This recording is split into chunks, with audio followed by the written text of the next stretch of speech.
Guys. അപ്പോൾ അടുത്തായിട്ട് നമ്മൾ എത്തിയിരിക്കുന്നത് തിരുമല അമ്പലത്തിലാണ്, മുരുകൻ്റെ അമ്പലത്തിലാണ്. ഇവിടെ ഭയങ്കര വൈബാണ് ഗൈസ്. പണ്ടെന്നൊക്കെ നോക്കണം, അടിപൊളി വൈബാണ്. മുകളിലോട്ട് പോകാം, പോണ വഴിയേ കാണാം. ഈ മലയുടെ മുകളിലാണ് അമ്പലം. പടി കയറി പോകണമെങ്കിൽ പിന്നെ 600ഓളം പടി കയറണം. അപ്പം നമ്മൾ വണ്ടിയിലാണ് പോകണം. എല്ലാവരും പറയണത് വണ്ടിയിൽ പോകുമ്പോൾ അടിപൊളി കാഴ്ചയാണെന്ന്. അങ്ങോട്ട് പോകുമ്പോൾ അടിപൊളി കാഴ്ചയും കണ്ടുപോയി തിരിച്ചു വരുമ്പോൾ പടി ഇറങ്ങി വരാമെന്നാണ് എല്ലാവരും പറയുന്നത്. ഒരു രക്ഷയല്ല, കാർ പോണ വഴിയെല്ലാം അടിപൊളി വൈബാണ്. അടിപൊളി സ്ഥലങ്ങളും നല്ല പച്ചപ്പും കോടമഞ്ഞും മലകളും കാണാൻ എന്ത് രസമാണെന്നാ. മേഘത്തിൻ്റെ ഇടയിൽ കൂടെ ആ മഞ്ഞിങ്ങനെ പതുക്കെ പതുക്കെ പോണതും എന്ത് രസമാണെന്നാ. ഒരു സൈഡ് മാത്രമല്ല, 2 സൈഡ് അടിപൊളി വൈബാണ്. വണ്ടിയിൽ പോകുന്നവരെല്ലാവരും അവിടെ നിർത്തി ഫോട്ടോ എടുക്കുകയാണ്. മലകളെല്ലാം ആകാശത്ത് തൊട്ട് നിൽക്കുകയാണ്. ആ മലേൻ്റെ മണ്ടയിൽ കൂടെ ഈ മഞ്ഞുകൾ ഇങ്ങനെ പോകുന്നത്. ഇപ്പോൾ ഉച്ചയാണ്, എന്നിട്ടും മഞ്ഞുകൾ ഇങ്ങനെ പോകുന്നത് നല്ലോണം കാണാം. നമ്മളും കുറച്ച് നേരം വണ്ടിയൊക്കെ ഒതുക്കിയിട്ട് ഫോട്ടോയൊക്കെ എടുത്ത്. ഭയങ്കര കാറ്റാണ് ഗൈസ്, ഒരു രക്ഷയില്ല. ഇനി വരാത്തവർ ഉറപ്പായിട്ട് ഇവിടെ വരണം, വന്ന് ഈ ഭംഗിയൊക്കെ കാണണം. അപ്പം നമ്മൾ അമ്പലത്തിൻ്റെ മുമ്പിലെത്തിയിട്ടുണ്ട്. ഇവിടെയാണ് വണ്ടികൾ പാർക്ക് ചെയ്യുന്നത്. ഒരു രക്ഷയില്ലാത്ത കാറ്റാണ്, നിങ്ങൾക്ക് കാണുമ്പോഴേ അറിയാം. ഒരു രക്ഷയില്ലാത്ത കാറ്റാണ്. വെയിലൊക്കെ വന്നു തുടങ്ങി, എന്നാലും ആ കാറ്റ് ഭയങ്കര വൈബാണ് ഗൈസ്. 4 സൈഡിൽ നിന്നുള്ള കാറ്റ് ഒരു രക്ഷയില്ല ഗൈസ്, ഒരു രക്ഷയില്ല. അമ്പലത്തിലോട്ട് കയറാൻ വന്നപ്പോഴാണ് ഒരു പെണ്ണും ചെറുക്കനും കല്യാണം കഴിഞ്ഞ് പോണത്. ഒരു 2-3 കല്യാണം ഉണ്ടായിരുന്നു, നമ്മൾ കണ്ട്. അതിലൊരു കല്യാണമാണ്. ഇതാണ് അമ്പലത്തിലോട്ട് കയറുന്ന പടി. ഇത് നേരെ കയറി ചെല്ലുന്ന അമ്പലത്തിലോട്ടാണ്. ഇതാണ് അമ്പലത്തിലോട്ട് കയറി വരുന്ന പടി. നമ്മൾ കുറച്ച് നേരം ആ തിട്ടയിലൊക്കെ ഇരുന്ന് എന്തൊരു കാറ്റാണെന്നാ. വീഡിയോ കാണാം, അടിപൊളി കാറ്റാണ്. നമുക്ക് അകത്ത് കയറി തൊഴുവാൻ തോന്നുന്നില്ല. ചുറ്റിനുള്ള മലകളും എല്ലാം കാണാൻ എന്ത് ഭംഗിയാണെന്നാ. കുറേയൊക്കെ നമ്മൾ കണ്ട്, എന്നിട്ടാണ് അമ്പലത്തിലോട്ട് പോയത്. അമ്പലത്തിലോട്ട് കയറിയപ്പോൾ നമ്മൾ കുറച്ച് ഫോട്ടോ എടുത്ത് കാണിച്ചു തരാം. ഇവിടെ നിങ്ങോട്ട് നടന്ന് കയറുന്നതാണ് അമ്പലം. അപ്പോൾ നമ്മൾ കുറച്ച് ഫോട്ടോ ഒക്കെ എടുത്തിട്ടാണ് അമ്പലത്തിലോട്ട് പോയത്.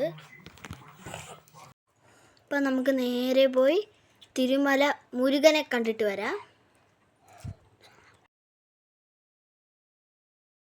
അമ്പലത്തിൻ്റെ അകത്തോട്ട് കയറാൻ തുടങ്ങിയപ്പോൾ നമ്മൾ കുറച്ച് ഫോട്ടോകളൊക്കെ എടുത്ത് കാണിച്ചു തരാം.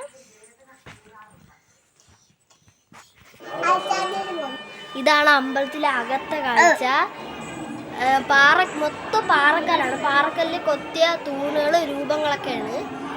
അപ്പം നമ്മൾ അമ്പലത്തിൽ നിന്ന് തൊഴുതിറങ്ങിയിട്ടുണ്ട്. എവിടെ നോക്കിയാലും ഈ കാഴ്ച തന്നെ. നല്ല രസമുള്ള കാഴ്ചയാണ്. കണ്ടാലും നമുക്ക് തീരില്ല.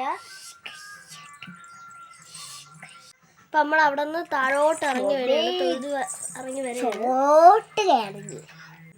തമിഴ്നാട് ഏരിയ ഏകദേശം നമുക്ക് ഇവിടെ നിന്നാ കാണാം. തൊഴുതിറങ്ങിയപ്പോൾ ഞാൻ ആനപ്പുറത്ത് കയറി. അത് നിങ്ങൾ ഫോട്ടോ കാണിച്ചു തരാം. അമ്പലത്തിൽ നിന്ന് തൊഴുതി ഈ പടി ഇങ്ങനെ ഇറങ്ങി വരുമ്പോൾ 2 സ്ഥലത്ത് ഈ ഒരു ആനേരിതുണ്ട്. എല്ലാ കൊച്ചുങ്ങളും ഈ ആനപ്പുറത്ത് കയറി ഫോട്ടോയൊക്കെ എടുക്കുന്നുണ്ട്. ഞാനും അങ്ങനെ കയറി ഫോട്ടോയൊക്കെ എടുത്ത്. കണിക്കും അമ്പാടിക്കും ആണെങ്കിൽ ഭയങ്കര പേടിയായിരുന്നു. കണി ഭയങ്കര കരച്ചില്ല. ചേട്ടാ ഇറങ്ങെന്നും പറഞ്ഞ്. അപ്പോൾ നമ്മൾ അമ്പലം ചുറ്റിക്കാണാൻ പോകുകയാണ്. അമ്പലം ഇങ്ങനെ ചുറ്റിക്കണ്ടുകൊണ്ടിരുന്നപ്പോഴാണ് ഒരു അമ്പലക്കുളം കണ്ടത്. അമ്പലത്തിൻ്റെ ഒരു സൈഡിലായിട്ടാണ് ഈ കുളം വരുന്നത്. അടിപൊളിയാണ്. അതിൽ നല്ല പച്ച കളറിലെ കുളമാണ്. കുളത്തിലോട്ട് ഇറങ്ങുന്ന ഗേറ്റൊക്കെ പൂട്ടിയിരിക്കുന്നു. ആരെ ഇറക്കൂലെന്ന് തോന്നുന്നു. ഇവിടെ നിന്ന് ഇങ്ങനെ കുളം കാണാനേ പറ്റത്തുള്ളൂ, ആരെ ഇറക്കുന്നില്ല. അതുകൊണ്ട് തന്നെ കുളം നല്ല നീറ്റായിട്ട് കിടക്കുന്നുണ്ട്. ഇതാണ് അമ്പലത്തിൻ്റെ പുറകുവശം. നമ്മൾ ചുറ്റിക്കണ്ടിങ്ങനെ വരെയാണ്. ഈ പുറകുവശത്തൂടെ അമ്പലത്തിലോട്ട് കയറി വരാനും ഇറങ്ങി പോകാനുള്ള വഴിയുണ്ട്.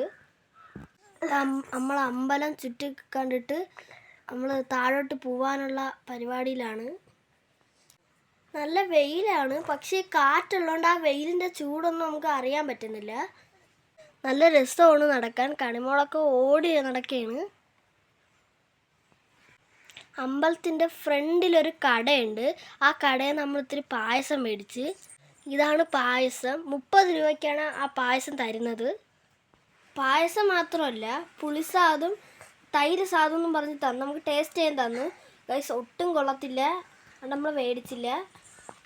നമുക്കൊന്നും ആ ടേസ്റ്റ് ഇഷ്ടപ്പെട്ടില്ല, അതുകൊണ്ട് നമ്മൾ മേടിച്ചില്ല. പക്ഷെ പായസം സെറ്റായിരുന്നു, സൂപ്പറായിരുന്നു. ഇതാണ് ആ കട. അമ്പലത്തിൻ്റെ അകത്ത് ഈ ഒരൊറ്റ കടയുള്ളൂ ഇവിടെ. പക്ഷെ എല്ലാം ഇവിടെ തന്നെ കിട്ടും. ഐസ്ക്രീം ആയാലും അമ്പലത്തിലുള്ള സാധനങ്ങളായാലും തണുത്ത വെള്ളങ്ങളായാലും കളിപ്പാട്ടങ്ങളായാലും എന്തും ഇവിടെ കിട്ടും.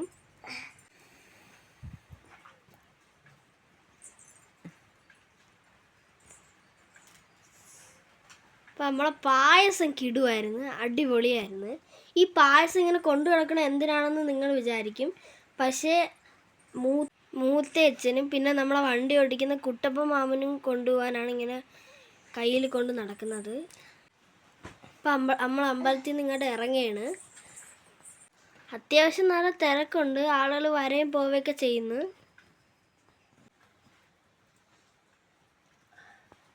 ഇനി നമ്മൾ തിരിച്ച് പടി ഇറങ്ങി പോകാനുള്ള തീരുമാനത്തിലാണ്. നമ്മളെ പടി ഇറങ്ങി അങ്ങ് ചെല്ലുമ്പോഴത്തേക്ക് കാറും അവിടെ എത്തിയിരിക്കും. അപ്പം നമുക്ക് പതുക്കെ പടി ഇറങ്ങി തുടങ്ങാം. എനിക്ക് തോന്നുന്നു പടി കയറാൻ വലിയ ബുദ്ധിമുട്ടില്ലെന്ന്, ഇറങ്ങാനാണ് പാട്. താഴോട്ടൊക്കെ വെക്കുമ്പോൾ എല്ലാവർക്കും തല ഇറങ്ങുന്നത്. അങ്ങനെ പിടിച്ചാണ് ഇറങ്ങിയത്. കുറച്ച് ഇറങ്ങി ചെല്ലുമ്പോൾ നമുക്ക് റെസ്റ്റ് അവിടെ തിട്ടയൊക്കെ കെട്ടിയിട്ടിട്ടുണ്ട്. ഇറങ്ങിപ്പോകുമ്പോൾ ഈ മനോഹരമായ കാഴ്ചകളും കണ്ട് തന്നെ ഇറങ്ങി പോവാം. അമ്മാമ്മയ്ക്ക് ഭയങ്കര പാടായിരുന്നു ഇറങ്ങുക, അതുകൊണ്ട് പിടിച്ചിറങ്ങുകയാണ്. പടികളൊക്കെ കാണുമ്പോൾ തന്നെ പേടിയാവുന്നു. പക്ഷെ നമ്മൾ പതുക്കെ താഴെ ഇറങ്ങി. നമ്മൾ അടിപൊളി കാഴ്ചകളൊക്കെ കണ്ടെങ്കിൽ താഴെ എത്തി. ഇതാണ് അമ്പലത്തിൻ്റെ താഴെയുള്ള ദൃശ്യം. ഇതിലേ കൂടെയാണ് പടി കയറി ഇങ്ങനെ പോവേണ്ടിയത്. അപ്പം നമ്മൾ പോവേണ്ടി. ഇനി അടുത്ത അമ്പലത്തിലെ അടുത്ത വീഡിയോ കാണാൻ. Tata bye bye, see U.